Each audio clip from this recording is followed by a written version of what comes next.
Grabe ang kaba ni Clara habang hinihintay na ipatawag siya ni Jason. Nasa kani-kanilang misyon na lahat at ginagampanan ng papel nila habang siya ay narito, naghihintay pa rin sa binata. Tutal, mukhang magtatagalan pang ipatawag siya. Nilibot niya muna ang maluwag na sala. Sa mga kagamitan pa lang halatang bigatin na ang nakatira. Ang dami na talagang pinagbago ng binata. Hindi lang sa pisikal na itsura, pati na rin sa katayuan. Oo nga at mayaman na ito, lalo na't anak ito ni Marlon Armenton. Pero ang yaman na tinatamasa nito ngayon ay galing mismo sa pinaghirapan nito. Naalala niya ang pangarap nito para sa future nila noon na paayos siya ng tayo nang marinig niyang tumikim ang sekretary ni Jason. Sumunod ka sa akin, Miss Clara. Nasa taas si Mr. Armenton. Naghihintay sa inyo. May magaan ang ngiting imporma pa nito. Magaan ang ngiti at approach ng lalaki. Mukhang mabait. Habang paakyat sila, grabe ang kaba niya. Kailangan pa naman niya umakto ng normal pero paano naman niya magagawa yon kung kabado siya. Lumiko sila pa kanan saka sila huminto sa pinakadulong kwarto. Miss Clara, pumasok ka na sa loob. Nariyan si Mr. Armenton. Naghihintay sa'yo sa loob. Sandali, pigil niya sa lalaki na aalis na sana. Hindi mo ba ako sasamahan sa loob? Napakamot sa ulo. Miss, bakit parang takot na takot ka naman sa amo ko? Hindi naman nangangagat yan. Oo, masungit siya, pero mga 1,000% lang naman. Ano? 1,000%? Pinagloloko ba siya nito? Sa kailan pa naging masungit si Jason? Nagtaka ka pa?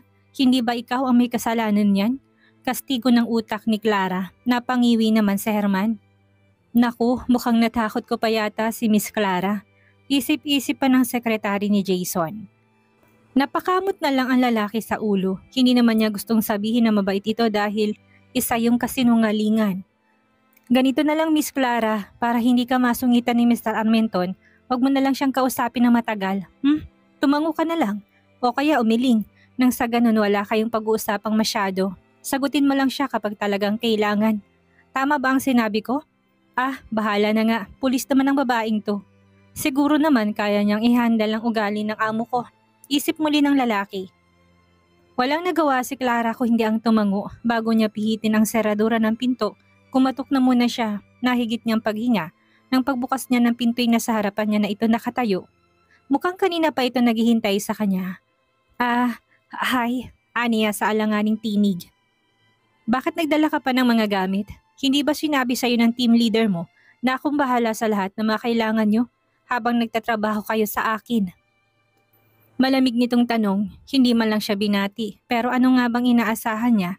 Hindi nabanggit ni Sir, pero hindi naman siguro isyong pagdala ko ng gamit. Maliit na bagay lang naman to.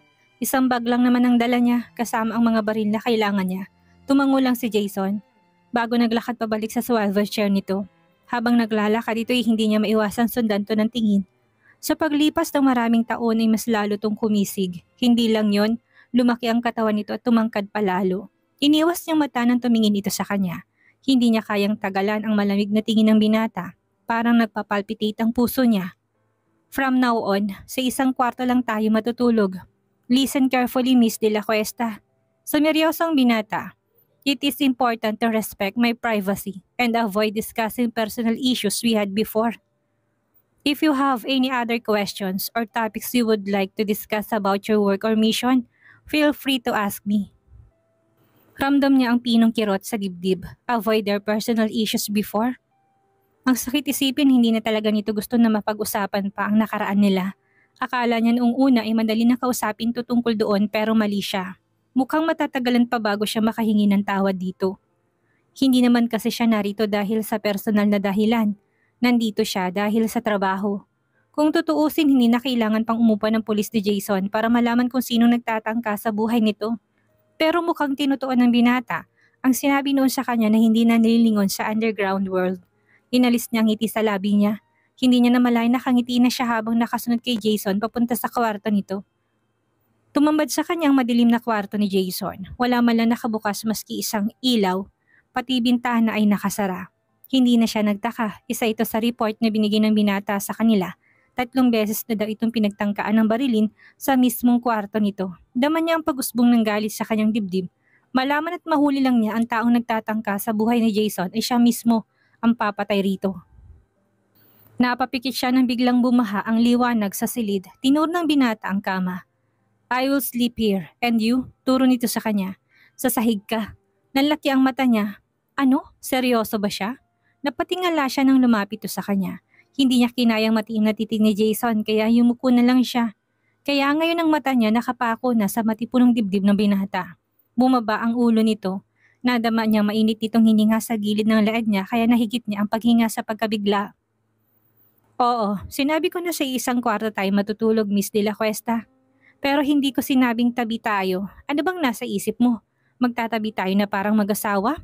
O tunay na magkarelasyon? Nag-init ang pisngi niya. Nakakahiyaman pero yun naman talaga ang nasa isip niya nung napunta siya dito. Kaya nga sobrang kaba niya. Tumikim si Clara para alisin ang bara sa lalamunan. Hindi ko iniisip yan, Mr. Armenton. Walang mahalaga sa akin kung hindi ang gampanan ng aking tungkulin na trabaho bilang pulis. Makakaasa ka na hindi ko hahaluan ng kung anumang personal na issues ang trabaho ko. Kaya ipanatag mong loob mo. Nandito lang ako dahil sa trabaho. Yun lang at wala ng iba. Gusto niyang palakpakan ng sarili. Nagawa niya kasing hindi mautal habang sinasabi yon. Kahit ang totoo ay para na siyang mahihimatay sa kaba. Well, that's good. Nanlaki ang mata niya nang biglang pumaikot ang matipunong brasa nito sa kanyang bewang. Anong ginagawa mo? Kabadong tanong niya. Habang nandito ka sa trabahong ito, tatayo kang nobya ko. Malamig pa rin ang tingin at boses ni Jason. Walang emosyon. Holding you like this is a simple task that we must do often para hindi maghinalang iba na wala talaga tayong relasyon. Mr. Armenton, aniya na humigpit ang hapit nito sa kanyang bewang. Masyado tong malapit, amoy na amoy din niya mabangong perfume na gamit nito. Habang ang kanyang dalawang kamay ay nakahawak sa matigas na dibdib nito. Dahil dito bumilis lalong tahip ng kanyang dibdib. Bitawan mo na ako please. Baka hindi ko mapigilang yakapin ka. Pakiusap ng utak niya rito. Alam niya na parte ito ng pagpapanggap nila at baliwala lang ito sa para sa binata. Pero hindi sa kanya. Gusto niyang pakiramdam na magkadikit sila. Nakakakaba, nakakailang. Pero aaminin niya, ang pakiramdam na magkadikit ang mainit nilang balat ay hinahanap-hanap niya. Natauhan si Clara nang malamig itong nagsalita. Do your job well, Miss Helger. Para hindi naman masayang ang binayad ko sa serbisyo mo. Tama, hindi siya narito para namnamin ang mainit na katawan nito. Trabaho to, walang personalan. Lahat ay nagmamadaling pumunta sa garahe nang makarinig ng pagsabog. Ayos ka lang ba, Fabian? Alalang tanong niya sa kasamahan. Maging si Isa bakas ang pag-aalala sa muka.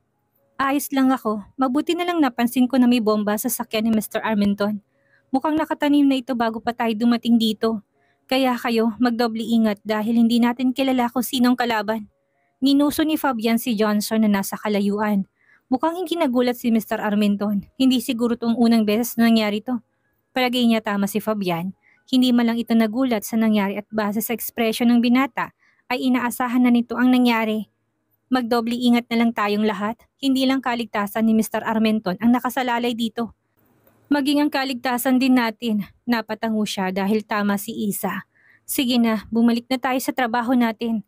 Nag-uusap-usap din ang kani-kanilang division sa nangyari. Si Lourdes na isa sa nagpapanggap na kasambahay ay masama ang tingin sa kanya. Hindi pa rin yata nito matanggap na siya ang napili. Mr. Armenton, habol niya rito. May pinaghihinalaan ka bang tao na pwedeng gumawa nito? Nag-isang linyang kilay na nilingon siya nito. Sa tingin mo ba, uupahan ko kayo kung meron? Ititang balik na tanong nito bago tuluyan siyang iniwan. Ang sungit, parang nagtatanong lang naman. Ang layo na talaga na ugali nito sa Jason na kilala niya noon. Nagbabago nga talaga ang isang tao, depende sa pinagdaanan. Humawak siya sa tapat ng dibdib. Grabe ang lakas ng tibok, parang may karera. Bigla siyang napangiti. Ganito pala ang pakiramdam mo dati sa tuwing kasama o nakikita mo ko. Bumuga siya ng hangin para pagainin ng dibdib. Promise, gagawin kong lahat para bumalik tayo sa dati. Hindi siya susuko. Magsungit man ito sa kanya habang buhay ay titiisin niya. Kasalanan naman niya kung bakit ito naging ganito. Kung ito ay nagawang mahalin siya sa kabila ng ugali niya noon, siya naman ngayon ang hindi susuko. Anong tinutunganga mo dyan, Clara? Huwag mo sabihin sa akin na nagdi-daydream ka. Mataray na tanong ni Lourdes. Hindi niya ito pinansin. Akmang aalis na siya nang hawakan siya nito sa braso. Bitawan mo ko. Aba, porket ikaw ang napiling tumayong nobya. Yumabang ka na. Trabaho lang to, Clara. Huwag kang umasta na mataas sa akin porket ikaw ang pinili. Hindi ako nagmamataas. Talaga? taas ang kilay na putol nito sa kanya. Pero hindi yun ang nakikita ko. Ramdam ng pagdiin ng hawak nito sa braso niya. Masakit yun pero hindi yun dahilan para mapangiwi siya. Sanay kasi ang katawan nila ng kanyang ate Chelsea sa physical combat. Kumbaga sanay sila sa sakit. Huwag mo nga akong igaya sa'yo na umangat lang tumaas ng tingin sa sarili at nakalimutan ng sarili niyang kaibigan. Hindi ako katulad mo. Magkaiba tayong dalawa. Natigilan si Lourdes pero kagad ding bumagsik ang mukha nito sa kanyang sinabi. Saka bakit galit na galit ka sa akin? Ano bang nagawa ko sa'yo ha? Hindi ka naman dating ganyan. Sabihin mo nga sa akin, bakit bigla ka nagbago? May kirot sa boses na tanong niya. Padaskol na binitawan ni Lourdes ang braso ni Clara at saka umisi. Lahat ng tao nagbabago, Clara. Parang ikaw, dati isa ka sa pinakamagaling sa batch natin. Pero ngayon, isa ka nalang walang silbi. Pauyam tong tumawa. Pulis na hindi marunong humawak ng baril? Para ka nalang ngayong sisidlan na walang laman. Walang silbi. Kung nagbago man ako, pinili ko yun. Ayoko ng kaibigan na loser na kagaya mo. Dagdag nito. Pero salamat ha. Salamat dahil sa pagkakamali mo noon, napansin ng lahat ang kakayahan ko. Nagkaroon ka rin ng silbi sa akin. Kaya ngayon na mataas na ako sa'yo, huwag kang harang-harang sa dinadaanan ko. Manatili ka lang sa katayuan mo ngayon. Diyan ka naman nababagay. Naiwan siyang masama ang loob. Kung ganon, hindi pala talaga kaibigan ang turing sa kanya nito. Bumuga siya ng hangin.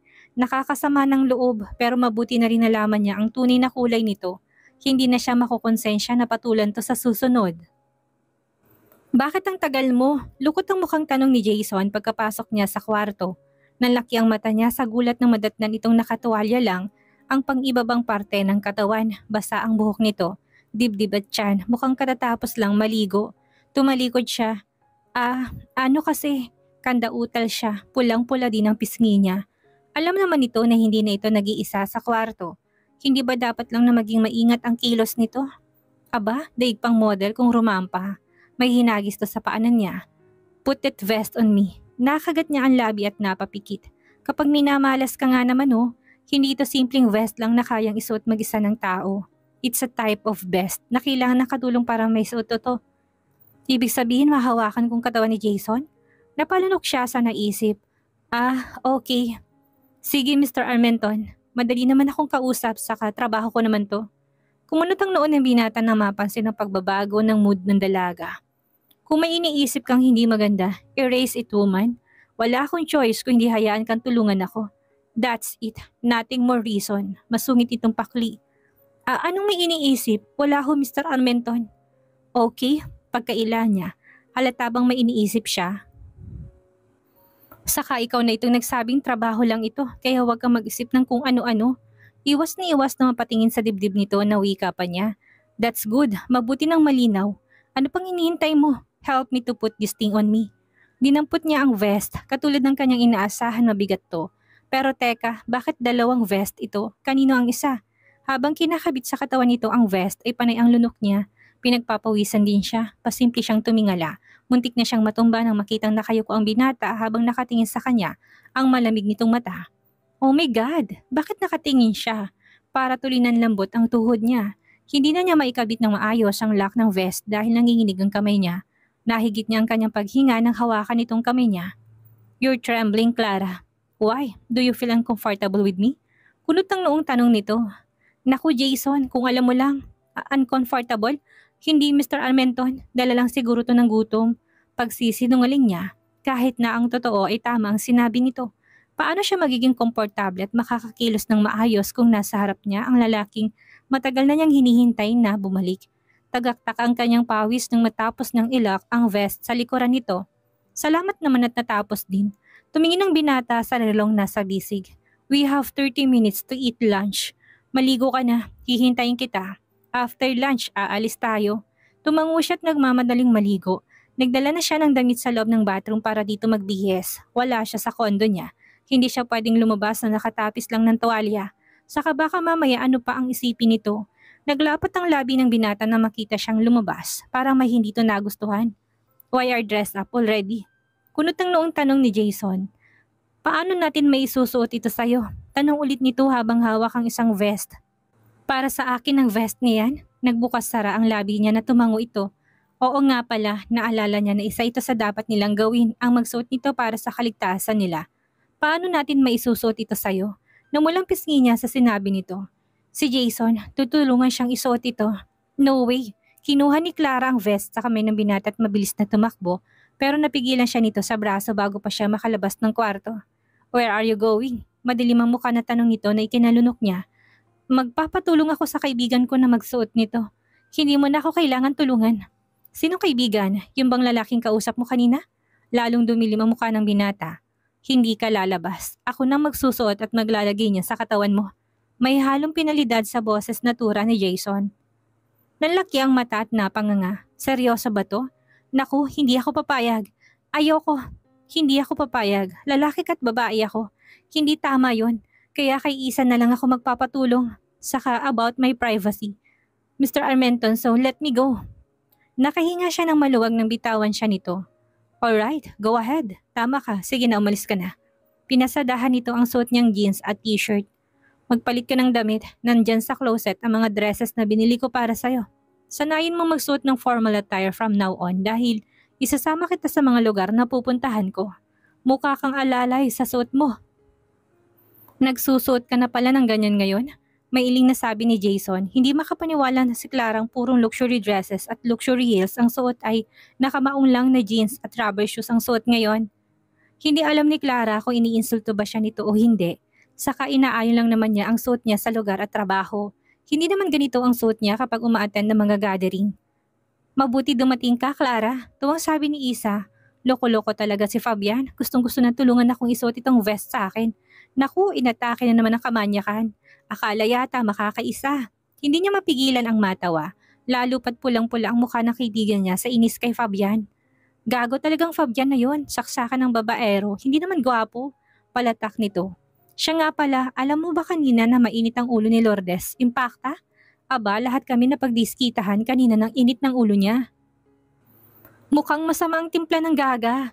Hindi ka pa nasanay. Ganyan naman talaga si Lourdes. Sa bagay, tama ka. Siya nga pala, Clara.